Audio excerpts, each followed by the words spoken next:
to Star Pinoy TV sa mas pinalakas, Sa mas pinabago, Mas pinakwelang tambayan ng ating mga ka-Star worldwide. My name is Star Neil. and my name is Star Eds, I am Star Don. and welcome to special coverage of SPTV Fiesta Extravaganza. Masayang buhay, SPTV tayo with our executive producer Aida Atanante. Directed by Brando Martinez for programs and entertainment. And Direct June Magsino for news and public affairs. At ngayon mga ka-Star, nandito tayo sa Kamsa Kamsa or Nature Park. At ang ating mga kababayan dyan na naghahanap ng pwedeng matambayan o mapasyalan. Most of the people who come here are Filipinos, right? Oo naman, kasi ito nga yung isa sa paboritong tambayan ng ating mga kababayan dito sa Saudi Arabia, ang Kamsa Kamsa. Wherein kahit sobrang lamig mga ka-Star, no? Yes, wow. Sobrang lamig ngayon, pero ang mga Pilipino nandito pa rin at nag-e-enjoy sa Kamsa Kamsa Park. Yes, alam nyo ba mga ka-Star, ang Kamsa Kamsa ay na-derive sa word na Kamsa in Arabic, which means five. Kasi ano yata yan dahil sa 5 reals yung entrance, tama? Yes, pero ngayon binago na, di ba? Bago na daw siya ng asara-asara na, diba? Asara? Ashra. Yes, 10 reals. 10 reals. So ibig sabihin mga ka-Star, hindi lang mga bilihin na nagtataas, pati ang effort sa Kamsa Kamsa. Siguro dapat ngayon, Ashra na rin yung tawag niya. Yes, Like to art na dito kasi sa Kamsa Kamsa, magagawa ng mga kababayan natin yung parang out of tayo na hindi ganun ka-stricto outside. Diba kung i-recall natin ang Saudi Arabia sa napaka-strictong lugar. Pero dito pwede tayong mag-videoke, pwedeng mag-billiards and mga ibang gawain na pwede ditong magagawa. Actually, ma-share ko lang, no? Lahat talaga magagawa mo dito kasi yung recent photoshoot ko dito ginawa wow, ikaw na. Hello to my photographer, Sir Erwin Sayrano. Yes, at nakikita nyo naman sa ating background, may restaurant dito na nagsiserve ng talaga namang mga Filipino foods yan. So talagang mapipil mo talaga ang pagiging Filipino dito away from the strict, culture ng, yes. At saka isa pa, nung pagpasok pa lang sa entrance, may nakita kong bilyaran. Pagpasok pa lang talaga. Yes, actually it's there. Ayun, so mamaya-maya pupuntahan natin yung mga bilyaran, yung mga video kayain. So, di ba, ikutin natin. At abangan nyo rin, kakausapin natin ang mga kababayan natin dito sa Kamsa Kamsa kung ano ba yung pinunta nila dito. Yes, tara na!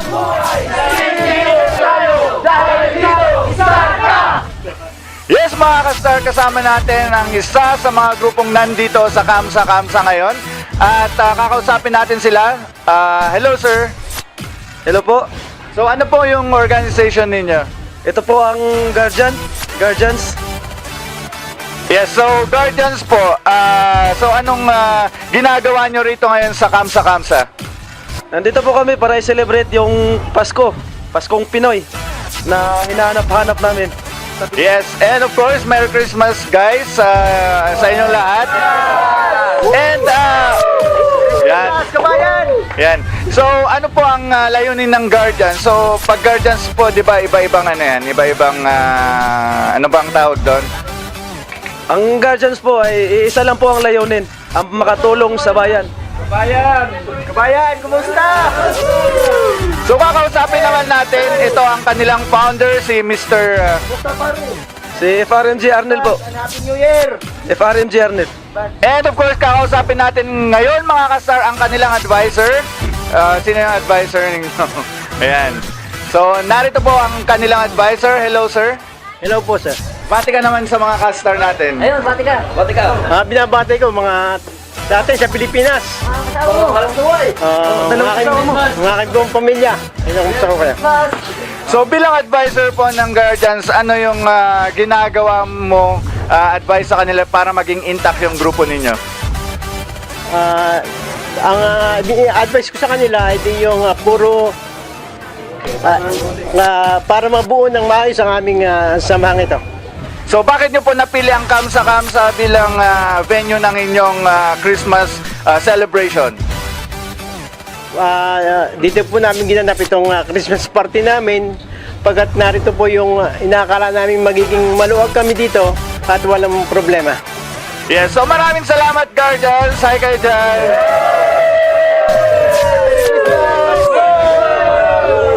Masayang buhay! SPTV tayo! Dahil dito, Star ka! Yan! nandito pa rin tayo sa Kamsa Kamsa kasama ang ating mga kababayan na nagsa-celebrate ng kanilang Christmas dito sa paboritong tambayan ng mga OFW sa Saudi Arabia. And mga ka-star, hindi lang yan, dahil may celebration, may handa silang pagkain. Actually, may puto dito. Pahingi ako. Sorry kayo. Ayun, taka lang. Anyway, yung mga kababayan natin dito is from Sugar Sprinkle at taka lang mga kasar, nangako na sila sa akin pagkatapos ng interview, akin na yung cake. Joke lang pala. So, here we are. Kasama natin ang mga nagagandahan natin kababayan na nagtatrabaho dito sa ang hirap mag-interview na kumakain ng puto, no? Ayun! So, bakit po tayo nandito sa Kamsa Kamsa? Merry Christmas po sa lahat, lalo na po sa pamilya namin sa Pilipinas. Merry Christmas po lahat. Kaya ka po kami nandito ngayon dahil sineselebrate po namin ang kapanganakan ng ating Panginoon. At ito'y tanda ng pagmamahal niya sa atin. Yun, nakita nyo naman, no? So, bakit po Kamsa Kamsa yung napili nating place? Just open! Mailabas namin kung ano na ang gusto. Para po sa lahat mga Pilipino. So, is this your first time po na mag-celebrate ng Christmas dito? No. So ibig sabihin, parang years din na po kayo nag-celebrate ng Christmas. Yes! Sorry mga kasar, ang sarap ng puto. Ayun, so, years din na sila nag-celebrate dito. Ibig sabihin talaga na ang Kamsa Kamsa, siya yung paboritong pasyalan talaga o tambayan ng ating mga kababayang OFW dito sa Saudi Arabia. Especially pag gusto nila mag-celebrate ng birthday party, na kagaya ngayon, they are celebrating the Christmas. Ngayong nandito sila sa Saudi Arabia. Ayun si Kuya Colette, oh. Ayun, babatiin po natin yung mga kamag-anak natin sa Pilipinas. We love you po! Lahat po ng pamilya namin sa Pilipinas. Merry Christmas! Lahat po ng aking mga kapatid. Ay, magkakapatid po kayo dito? Wow! Ayun, magkakapatid. Panginoon! Kaya, ayun! Lahat tayo magkakapatid sa Panginoon. So, patuloy po tayong tumutok at manood po tayo ng Star Pinoy TV dahil dito... Tayo! Masaya! Masaya! Tayo!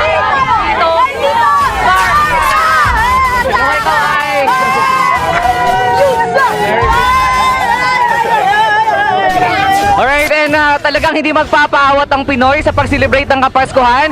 At nandito po tayo ngayon kasi kasama ko po ang nag-iibang pamilya pero pinagkaisa ng pag-celebrate ng Kapaskuhan. Ayan. Hindi nagpapaawat kahit malamig, kahit maulan, tuloy pa rin ang pag-celebrate ng Pasko. Ayan. Sir, pwedeng pakilala ka, sir? Ako si Eltis Binsorto, Kamasbate. So, sir, ito pali, magpinsan, magkaibigan, ano po? Kaibigan ko po, mga kaibigan ko po sila. Okay. Puro magkaibigan na nagkaisa para mag-celebrate ng Pasko. Opo. Alright. Bakit naman naisipan yung dito sa Kamsa Kamsa, sir? Kasi dito yung maraming tao na masaya. Masaya. Oh, masaya. Diba? So napakasaya talaga ng ibang-iba ang Pasko ng Pinoy, diba? So, yun. And sir, any message po sa mga pamilya niyo sa Pinas? Para sa pamilya namin sa Pilipinas, okay lang kami dito. Okay lang kami dito, masaya. Po, ma'am, any message po sa pamilya sa Pinas? Merry Christmas kahit nilalamig! Yan, so, nandito po tayo ngayon sa Kamsa Kamsa at kasama po sila to celebrate this Christmas. Ayan po. Pasyalang Pinoy at likas na sa Pinoy ang larong billiards. Nandito po tayo ngayon sa Kamsa Kamsa sa billiards section at makikita po natin sa bandang likuran na talagang nag-i-enjoy ang ating mga kababayan na nagsiselebrate ng Kapaskuhan at syempre, naglalaro ng billiards. Ayun, pahiram nga ng para ma-try ko ang isang tira. Ayan. Hawakan mo muna. Paano ba yan? Hindi nga ako marunong. Walang itira mo! Aray. Ano ba yan, diba? Nahin yung camera sa kabila, buwang. Bilis na! Ay, dito ba? Sige lang, tirahin mo lang. Hindi ka magsusulat. Oh, ganun daw. Oh, ayan na. Kami na ulit. Yan na talagang dito sa Kamsa Kamsa ay hindi lang video care or restaurant, mag-enjoy ka pa rin dito sa billiards. Mga ka-star, nandito pa rin tayo sa Kamsa kung saan nandito yung mga Pilipino para mag-celebrate ng Kapaskuhan. At dahil nagsa-celebrate sila ng Kapaskuhan, pag may kasiyahan, hindi mawawala sa ating mga Pilipino ang videoke. Ang videoke kasi mga ka-star, hindi talaga siya mawawala every occasion ng sa ating mga Pilipino. Kaya dito sa Saudi Arabia, Kamsa ang isa sa paboritong lugar na pinupuntahan ng ating mga kababayan para mag-celebrate. Dahil dito kahit anong po pwede mong gawin. Kahit anong kanta, kahit anong boses mo po pwede dito. You're free to do whatever you want. Kagaya ng mga kababayan natin na nagse-celebrate ng Pasko dito. Kaway po tayo! Yan, kita-kita mga ka-star na ang mga Pilipino hindi talaga mawawala sa lahat ng okasyon ang kantahan. Yes mga ka-star, kasama natin ang isa sa mga kababayan natin na nandirito sa Kamsa na nagsa-celebrate ng Kapaskuhan. Hello ma'am! Hello! Merry Christmas po! Happy New Year! Merry Christmas to all! Happy New Year talaga ma'am! Getch! Nandito na naman yung artistahin mo. Taga saan po kayo ma'am sa atin? Sabi ng mga anak ko sa Cavite. I-greet niyo po sila! Hello! Mga anak ko sa Pilipinas, sa Cavite, Dasmariñas. Hello, nasa Park Lane sila. Hello, Nay. Ayan, bati po kayo ng Merry Christmas sa ating mga kababayan sa Pilipinas.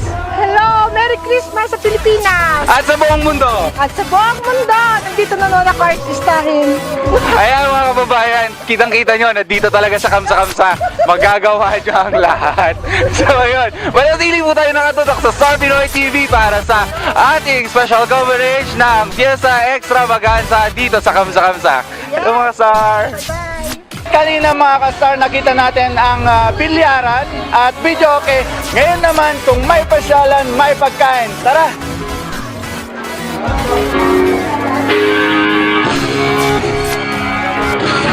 And of course, mga ka-star, nandito tayo. Hello sir. We have here the manager. Hi sir. Hello, sir. So, kumusta naman po ang business natin dito sa Kamsa? Ayos naman, lahat ng mga Pilipino kinikater natin dito, yung mga pumupunta rito. Kaya sila yung mga kinikater natin. Kaya every Friday, lahat ng mga Pilipino pumupunta rito, especially dito sa Riyadh. Pag may holidays, yan, manggaling ng Qasim, Buraida, tapos Jeddah. Mostly pumupunta rito. Ilang taon nyo, gaano na po katagal na business nga ito? Bali, 5 years na kami rito, pero itong Kamsa is 15 years na daw. 15 years na daw itong Kamsa. Pero kami rito sa yung restaurant, 5 years pa lang. So, ang sinaserve nyo po rito ay mga pagkain Pinoy o do you serve other delicacies? Meron din yung mga Arab kung minsan mag-order sila sa mga Indonesian food. Kasi mostly may mga Indonesian din dito. Siguro sir, invite nyo yung mga ating televiewers na pumunta dito sa Kamsa and tikman ang inyong mga luto dito sa inyong restaurant. Sa lahat ng mga Pilipino rito sa Saudi Arabia, especially Riyadh, welcome kayo rito sa Kamsa. Di ko ulit Kamsa before, pero ngayon ay Astra na dahil 10 riyals na yung entrance fee. So para matikman natin yung mga authentic Filipino food, andito kami, meron kami sisig, papaitan, lahat ng mga Filipino food na gusto nyong tikman. So, any contact number po o paano ka namin na makukontak kung gusto namin pumunta rito at magpa-serve ng mga pagkain dito?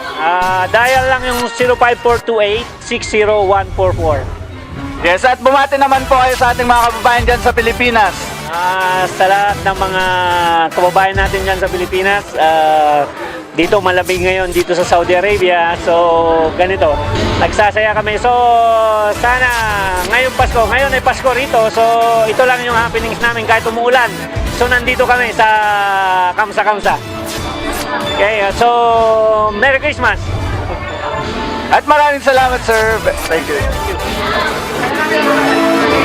At ngayon mga ka-star, nandito tayo sa lugar kung saan dito ay isa sa mga pinaka-pinupuntahan dito sa Kamsa ang Hanging Bridge! Nakadaan na ba kayo doon? Hindi pa.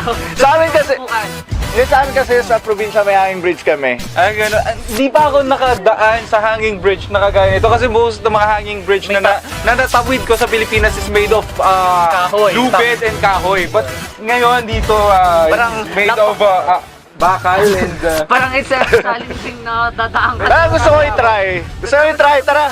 Tara, try natin. Yes.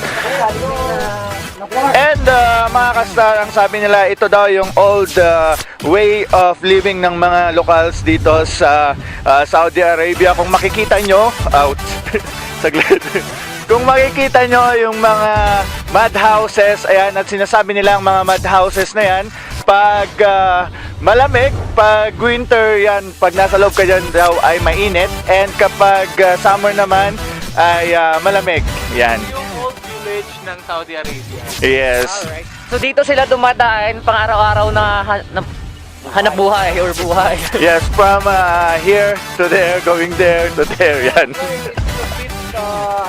Dangerous. Nakakatakot pero masaya, exciting. Lalo na yung pagtatawid ka sa hanging bridge ng sobrang lamig at nag-shake yung bridge at the same time nag-shake Yung body. So, Talaga mga kastar, mapapakanta ka dito ng Like a bridge over troubled water. Konti lang ang water. But anyways, ang saya. Ayan, mga kastar, isa ito sa highlight na pinupuntahan ng ating mga kababayan. Hot spot, hindi highlight pala. Isa to sa mga spot na pinupuntahan ng ating mga kababayan dito sa Kamsa Kamsa. Kaya kung gusto nyo makatawid din sa tulay na to, punta na tayo dito sa Kamsa Kamsa mga kastar. Yeah, but kailangan lamang po ng safety precautions and ingat-ingat sa pagtawid. At yan ang kabuuan ng ating special coverage ng SPTV Fiesta Extravaganza. Dito lang yan sa Kamsa Kamsa. My name is Star Neil. And my name is Star Ed. I am Star Don. At huwag niyo kalimutang bisitahin ang ating official Facebook page sa Star Pinoy TV dahil dito Star ka. And of course, subscribe sa ating YouTube account, Star Pinoy TV SPTV. And for more videos and updates, visit our website www.starpinoytv.com. Masayang buhay, SPTV tayo dahil dito, Star ka!